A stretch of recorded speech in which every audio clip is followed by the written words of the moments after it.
এক গ্রামে বাস করত এক গরিব কৃষক, নাম ছিল রহিম। তার ছিল ছোট একটা খড়ের ঘর আর সামান্য জমি।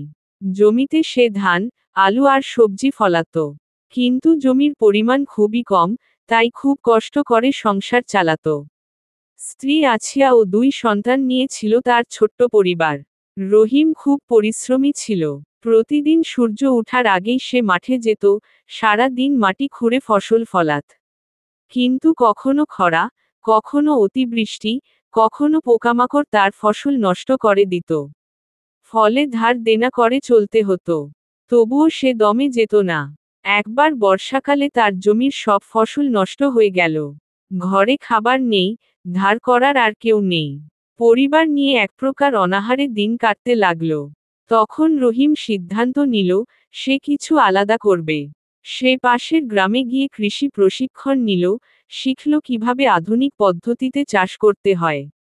প্রশিক্ষণ শেষে ফিরে এসে সে তার জমিতে নতুনভাবে কাজ শুরু করল।